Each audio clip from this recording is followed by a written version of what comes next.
Hi, and welcome back.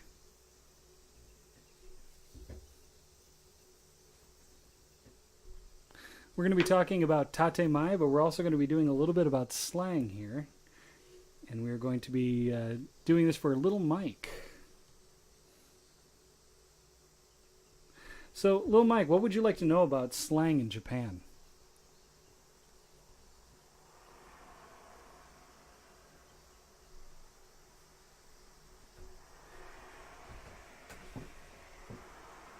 We are all ears. Not literally, but we are all ears.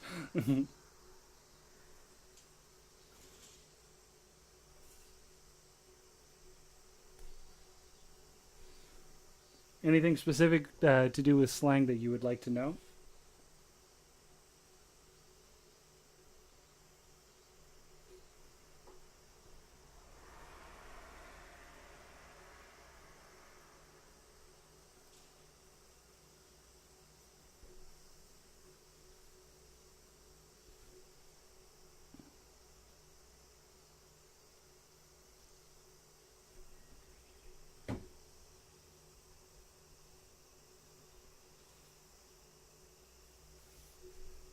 Well, anyway, we're going to talk about what is it? Tatemae.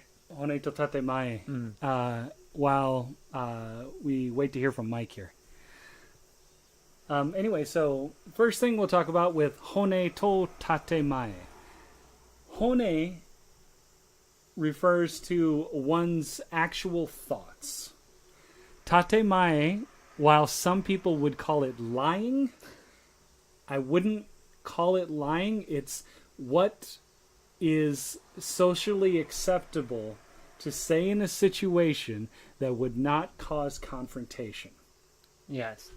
So I think it's referred to as giri, the social aspects, the social norms of Japan.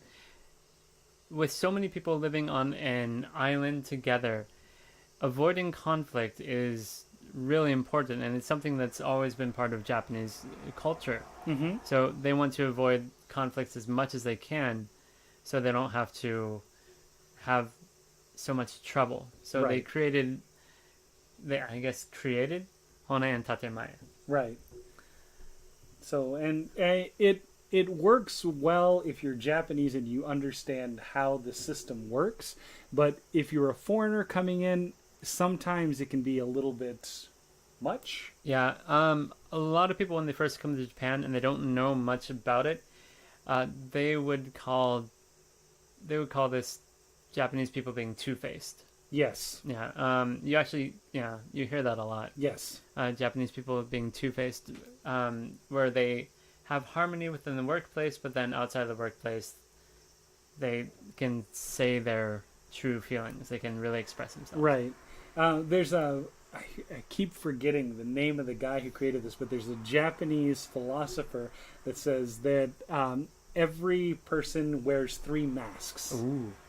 The first mask is the mask that they show to everybody out in society. Yes. The second mask is the mask they only show to close family and friends. Okay, I know. And the yes. third mask is the mask that nobody ever sees. Exactly. Yeah. Yeah. I've heard that before a couple times. Definitely a Japanese way of thinking about things. Right. Yeah. So that the 100% hone is the third mask that nobody ever sees. Yeah. Yeah.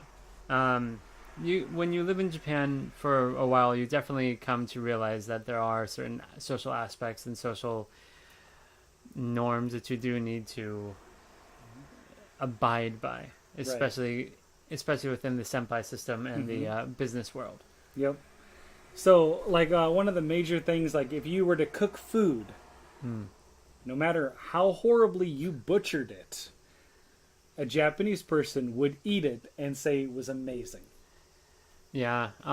Yeah. I remember seeing something in a magazine, Japanese magazine, about being polite in Japan, and how when you say, it's tasty, it's oishi, they will. It shows the thought process behind someone thinking, is it really tasty? Or are they just saying that? And how it's just such a long, drawn out process. Right. Yeah. Because usually, if you ask somebody and they say oishi, but they only say oishi, Mm. that either means that they didn't like it is normal, and like without any extra added flavors or anything to it, or it is something that they probably wouldn't normally choose. Right, yeah. And that's actually something that living with a Japanese family, I've gotten a little bit of kind of pushback.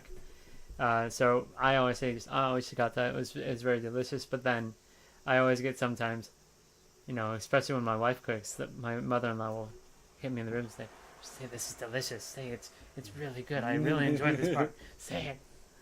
Mm-hmm. Yeah, something to show that when you first bite into something, show your appreciation for Mm-hmm. even if it's horrible, bite in and say, oh my gosh, this is lovely, and just keep praising it the whole time that you're eating it. Right. So, right. That's same thing with my family as well, with my wife and my mother-in-law and father-in-law. Yeah. And, See, it's all the same, all in Japan. right. So, I'm not gonna lie. There are certain dishes that my like mother-in-law will make or my wife will make that are absolutely amazing. Mm. And usually you say a little bit more than just oishi when that's the case. Yeah. Yeah, definitely. Yeah, just oishigata. Mm-hmm. You kind of, after living here a while, you kind of do pick up on it, like, oishi, oishigata, meh, oh, tsubarashi. So, Yeah. yeah, like that. You definitely pick up on it. Definitely. So, usually, and this is so you have the hone and tatemae. If you are at work or a place of business, there is never any hone, ever.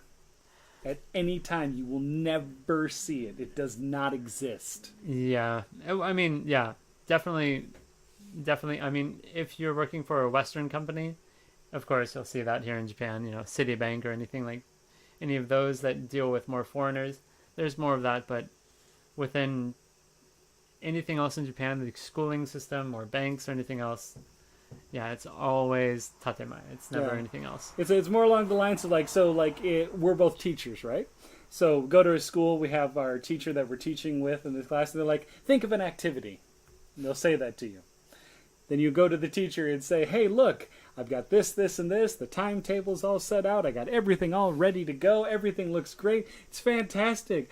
They're like, yeah, it looks really great. This looks like a really awesome activity. So can we do it? I don't know if we're going to have Yeah. time. Might not be enough time for it. Yeah, and there's something you always get in Japan, the soft no. Yeah. Yeah. But that means that they didn't like the activity. Yep. That means that was an emphatic no. That was almost a hell no. And that's actually something, it's not just in teaching, that's in business as well. Yep. Business negotiations. I remember President Bush came to Japan and they were talking with whoever the prime minister at the time was, and the interpreter told President Bush, oh, that might not be something we can do. Which Right. he interpreted as, oh, it's a maybe, all right, let's do that. Yeah. And he pushed it when in the Japanese social context it was, what the heck are you talking about? No, that's never going to happen. No. No, speak to the hand. Yep. Yeah, like that. Yep, definitely. So, what is it? So how this works? It also works in certain social rankings. Yeah. The higher in social ranking you are, the more hone you can use. The lower you are, the more tatemae you have to use. Yeah, this goes, it kind of links together with the senpai system. Exactly. Yeah. It's essentially the senpai system. Yeah. Pretty much, yeah. No, like your quote unquote senpai can basically say anything they want to you without any ramifications, so they can use hone. A lot of times they do still use tatemae because that is the Japanese practice. Yeah. But if they were to use hone, then there would be no issue, no problem with it whatsoever. But however, if somebody was kohai, not senpai, but kohai, and they were to use hone with senpai, it would be looked at as being very rude. Very, very rude, yeah. Even if it was something that was with good intention. It would still be looked at as being very rude. Mm-hmm. And yeah, using hone when you're supposed to use tatemae, there can be, of course, ramifications. I mean, if you speak ill to your senpai, there's be ostracized from the group or be left out of Class, everything. Yeah, just school, yeah, entire work community. exactly. Yeah, yeah, it's something to definitely be aware of when you're in Japan. Right. If you were at work and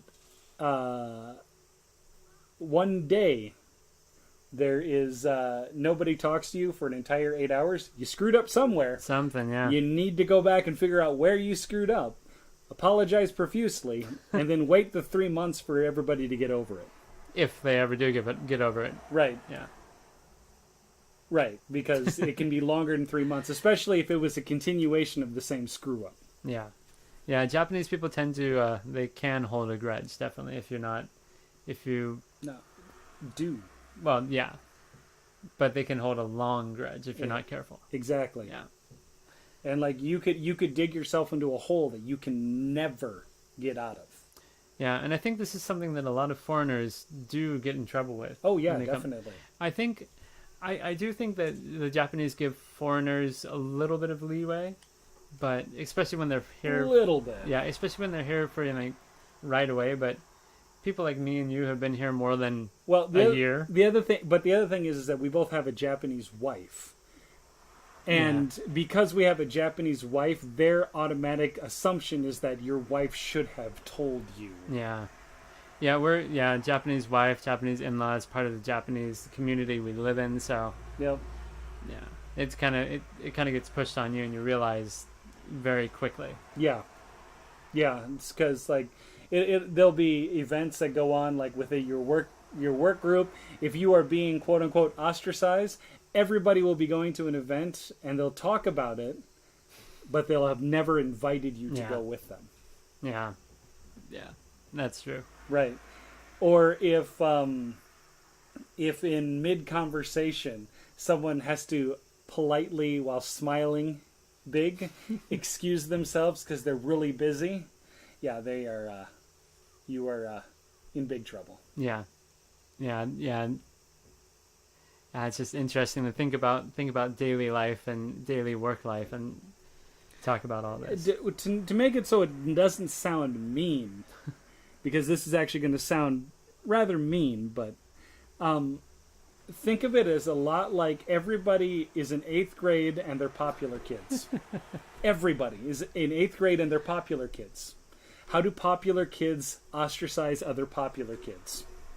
Just kick them out. Do they just And say, "Oh, I'm Yeah. sorry, Yeah, I'm just just don't too talk to busy. them. Can't really hang out right now. yeah, sorry. Maybe we could pencil some time in the future. Oh yeah, is your schedule open? Well, I'm really busy right now. I can't talk right now. I have to go. Yeah, let's see. It's 2018 now. I'm free in 2040. Is that okay? Yeah, Yeah, like that. give or take 20 years or so. Give or take until the time I die. Sure. Yeah. No, but I mean that's we joke around about how this system works, but that's pretty darn close. It is, yeah. Yeah, and in business, the consequences are not just ostracization, but not demotions, but being put into positions that aren't exactly, Fulfilling. yeah. So I think a good example of this is someone who screws up in their work. They don't get fired because Labor laws basically have Exactly. protections against that. so what they'll do is they'll stick you in a closet and give you stamps to lick all day instead. Yep. And instead of Actual firing work. you. Yeah, exactly. And that's what happens. I mean, it's not a punishment really, but for retirees who Yep. they come back into their positions after they retire, they come back and they're the secretary or they hand out mail. Yep. Pretty much the same thing, yeah. Right. I mean, and the other thing is like, while you're doing that job, you're usually separated from everybody else, in which in a Japanese company, everybody is all together in the same room, basically round table. There is no such thing as a cubicle in Japan. That's, yeah. Yeah, Have you that's ever true. seen a cubicle in an office building? Well, I haven't been to many office buildings, but I can't think of any because I know all the teachers' offices. It's generally one giant desk for all the teachers, and I know. Oh, but you have Night- your designated space. Oh, you have your designated And space, you but there are no better, walls. You better not move out of that designated space either. And heaven forbid you're drinking coffee and a drop falls on someone else's corner of their desk. Oh, hell to You will pay. be ostracized for at least 6 months. Yeah, we're joking, but not really. Not really. So yeah, and I know in places like the Canon factories and the Nikon factories, there are no. It's one giant work area. Everyone works together. Yep. So that's Yep. A lot of like different factory buildings and some large companies, they also have a giant cafeteria, which the workforce will go down and eat in. If you have no one sitting next to you or no one joins you at a table, you're being ostracized. yeah, yeah, and this kind of goes into this has to do with the senpai system and hone tatemae, and this is why the ostracization leads into kind of what you always hear about the stress in Japanese working Suicide situations and rates. suicide rates. Yeah, exactly. You can see how all different parts of the culture can go into just hammer down on someone, kind of force it into their mind. Right. There's no way back. Because this also feeds into that perception. If you are perceived as being a trustworthy person, then you are a trustworthy person, whether or not you steal money from people on the internet. Not me. No, but so if you are a polite person and you have that perceived view as being a polite person, you could stab as many people as you want in the back or behind their back. And you would be perceived as a polite person. A polite killer. Yes. Yes. Yeah. So, Yeah. Yeah, it's definitely a part of Japanese culture that takes a while to get used to.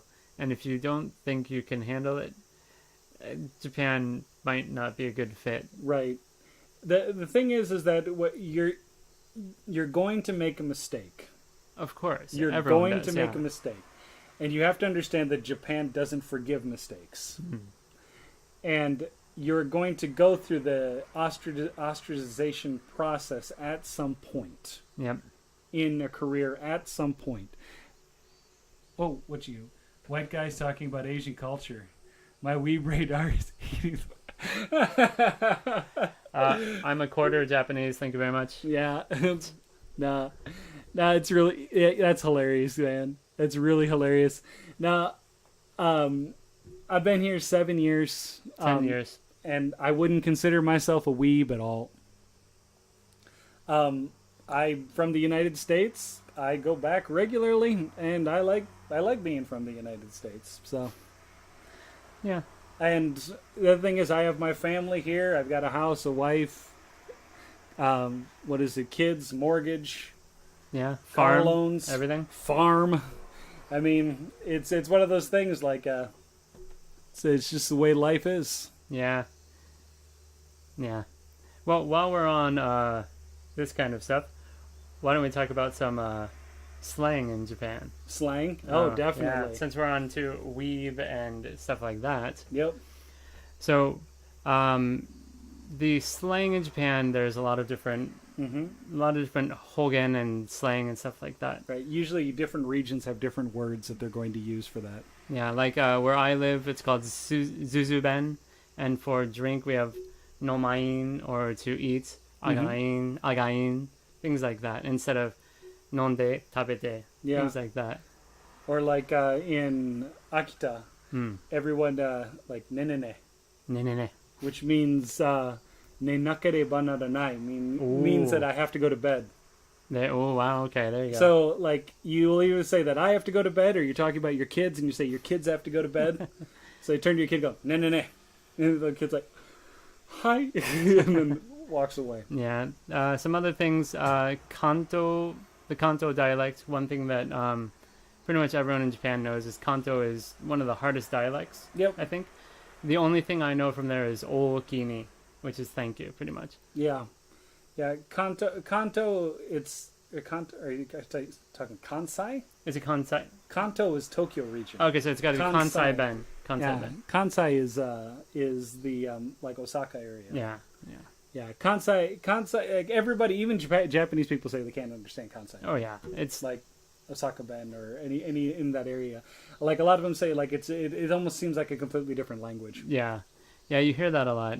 Other different. There's Hogan from everywhere. I mean, yeah. even where we're at in Miyagi, there's Miyagi Ben. Yeah, and even within Miyagi, there's different dialects as well. Yeah, one of the most common ones is actually Oban des. Oban desu. Yes. Yeah, and they say it's from Miyagi, but there's a lot of other areas in Tohoku Yeah. that use it at the same time. Yeah. Oban, oha. Oha, yeah. Yeah.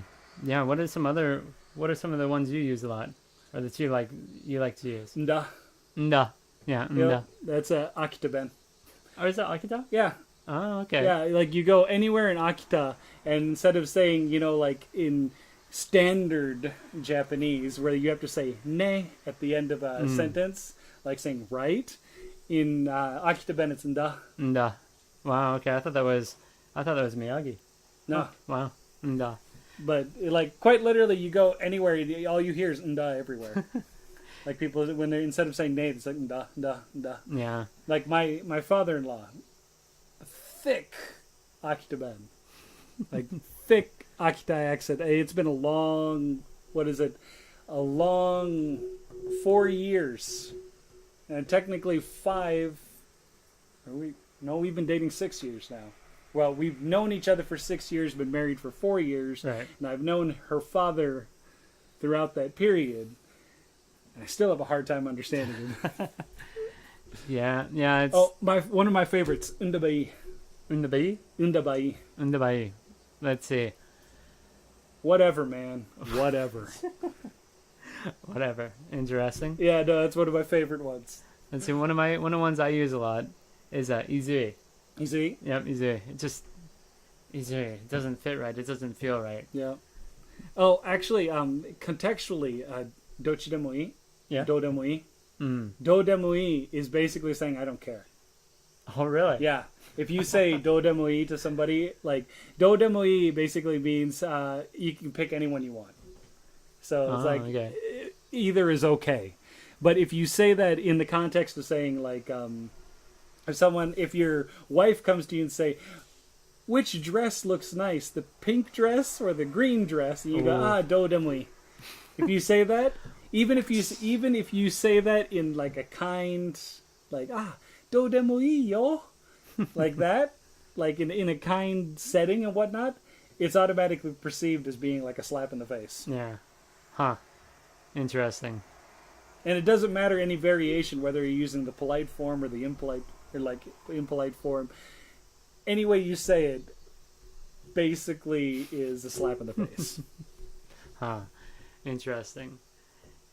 Yeah. I found that out when my wife got angry with me, and she's like, "What do you mean?" It's like I'm just saying do demo ii.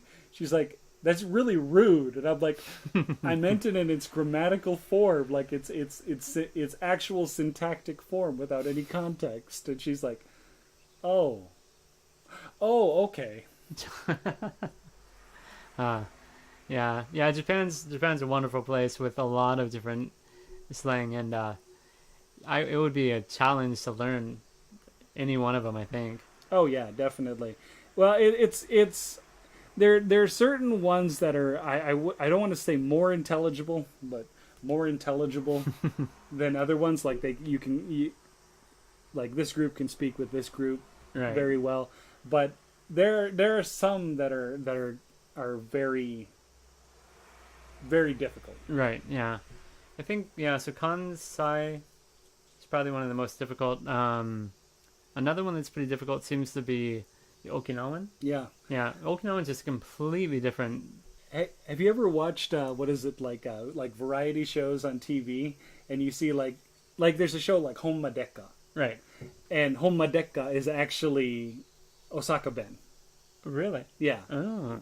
Okay. like that Honma Deka, Madeka. Right. is a part of Osaka Ben.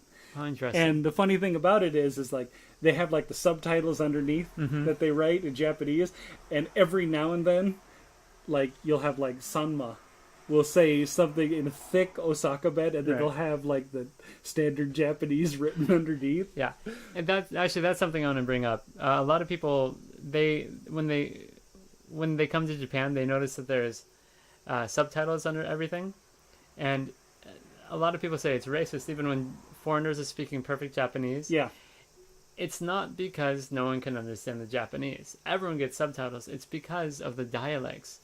They need to have standard Japanese so people who don't know the dialects can understand what they're saying. It's not anything against a slight against anyone. right. And I mean, like there'll be certain times that you'll see like the actual dialect written out, and then there'll be a little parentheses above it that gives like the standard Japanese for what they're talking about. Yep. Or you'll see someone that's speaking so fluently in that dialect that they don't know exactly what they're saying, and they just have symbols. Yeah, they just have the symbols and the question marks, and yeah, that's always funny to watch. Yeah. No, it's absolutely hilarious. Yeah. Any other Like slang bits. slang or funny sayings you like to? The only thing I can think of right now is kari peko peko mi peko peko wasatepeko mu peko peko.